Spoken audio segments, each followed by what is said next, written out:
नमस्ते विद्यार्थी व पालक मित्रांनो, ब्राईट फ्युचर मेकर्स आपल्या युट्यूब चॅनल मध्ये मी प्राध्यापक अभिषेक पाटील तुमच्या सर्वांचे या ठिकाणी सहर्ष स्वागत करतो। आजचा विषय म्हणजे काय, 7 मे रोजी एनटीए कडून एक प्रेस नोट या ठिकाणी रिलीज झालेली आहे। या प्रेस नोट मध्ये त्यांनी असं सांगितलेलं आहे की 3 मे ची जी काही नीटची एक्झाम होती ती एक्झाम घेत असताना आम्ही किती काटेकोरपणे किती आम्ही सिक्युरिटी बाळगून हा नीटचा पेपर या ठिकाणी कंडक्ट केलेला होता। परंतु त्याचबरोबर त्यांनी असं सांगितलेलं आहे की एनटीए नीटचा 2026चा जो काही पेपर आहे तो या ठिकाणी काही राज्यांमध्ये फुटलेला आहे याचा अर्थ ऍज इट इज नीटचा पेपर त्या ठिकाणी आलेला नव्हता। नीटचा पेपर जो आलेला होता तो 400 क्वेश्चन्स होते। 400 क्वेश्चनचा एक गेस पेपर या ठिकाणी होता आणि त्यामधले साधारणतः 140 ते 150 question as it is serial न बदलता या ठिकाणी रिपीट झालेले होते। याचा अर्थ असा आहे की नीट यूजी 2026चा पेपर जो आहे तो फुटलेला आहे। याच संदर्भात आपण आजच्या या व्हिडिओमध्ये डिटेल्स मध्ये चर्चा करणार आहोत। रिनीट होणार आहे का, रिनीट जर होणार असेल तर कोणत्या राज्यांसाठी रिनीट होऊ शकते, त्याचबरोबर रिनीटची तारीख काय असणार आहे आणि याचा कट ऑफ वर काय इम्पॅक्ट पडेल या संदर्भात आपण आजच्या या व्हिडिओमध्ये डिटेल्स मध्ये चर्चा करणार आहोत। चॅनलला जर नवीन असाल तर अशाच माहितीपूर्ण गोष्टीसाठी ब्राईट फ्युचर मेकर्स या आपल्या युट्यूब चॅनलला तुम्ही सर्व विद्यार्थ्यांनी या ठिकाणी सबस्क्राईब करायचं आहे, जेणेकरून तुम्हाला लेटेस्ट अपडेटेड आणि जेन्युइन माहिती या ठिकाणी मिळत राहील। नीट यूजी 2024चा जो काही पेपर फुटलेला होता याची जी काही वे होता तो खूप वेगळा होता। यामध्ये नीटचा ऍज इट इज पेपर या ठिकाणी फोडला गेला होता, परंतु नीट यूजी 2026 मध्ये हा जो काही पॅटर्न आहे तो पॅटर्न या ठिकाणी चेंज केला गेला। त्याच्यामध्ये सुरुवातीचे जे काही 30 क्वेश्चन्स होते ते वेगळे होते, त्याच्यानंतरचे जे काही क्वेश्चन्स होते केमिस्ट्रीचे ते ऍज इट इज त्यांनी ऍड केले आणि बायोलॉजीचे जे काही क्वेश्चन्स होते ते पण ऍज इट इज त्यांनी या ठिकाणी ऍड केलेले आहेत। याचा अर्थ असा आहे की हा जो काही पेपर फुटला त्यांनी गेस पेपर असा नाव दिला आणि हे गेस पेपर राजस्थान येथून या ठिकाणी फुटला गेलेला आहे। त्यामुळे याची पहिली माहिती जी आहे ते आपल्या आयबीने सुरुवातीला या ठिकाणी राजस्थान मधली जे काही स्पेशल इन्व्हेस्टिगेशन टीम आहे यांना या ठिकाणी दिलेली आहे। त्यालाच आपण स्पेशल ऑपरेशन ग्रुप म्हणतो। हा एक पोलीस एजन्सी राजस्थान मधली आहे, यांच्याकडे त्यांनी ही माहिती या ठिकाणी दिली। याचा अर्थ इथून ह्याची लिंक लागली गेली आणि हा पेपर 29 एप्रिल रोजीच विद्यार्थ्यांपाशी पोहोचलेला होता।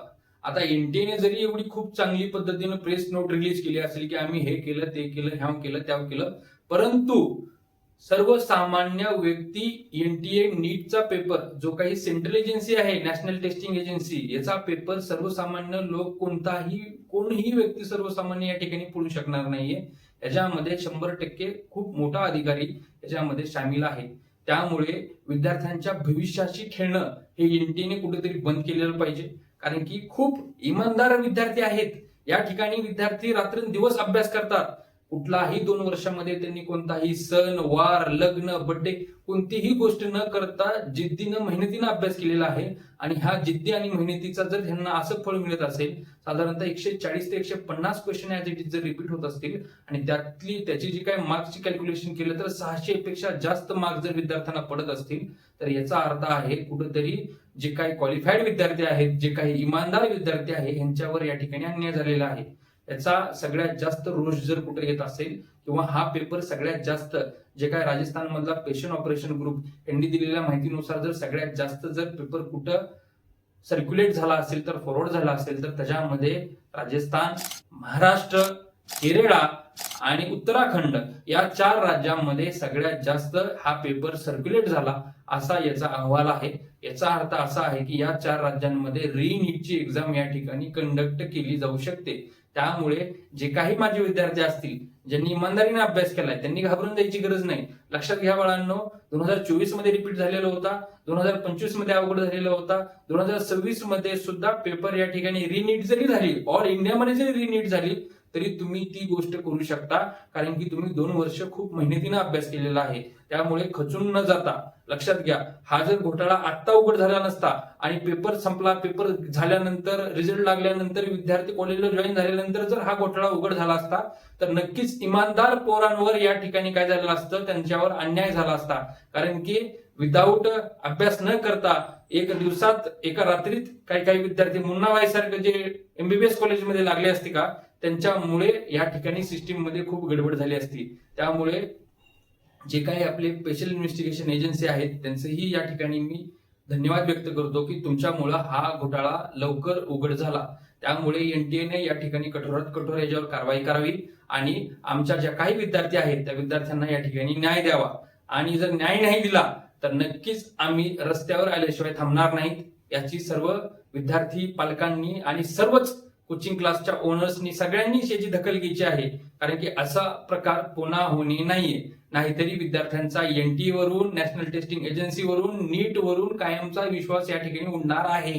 याचा इम्पॅक्ट पुन्हा नेक्स्ट ऍडमिशन प्रोसेसमध्ये होऊ शकतो. त्यामुळे विद्यार्थ्यांनी आणि पालकांनी आणि विद्यार्थ्यांना सांगतो, तुम्ही आता थोडा अभ्यासाला लागा.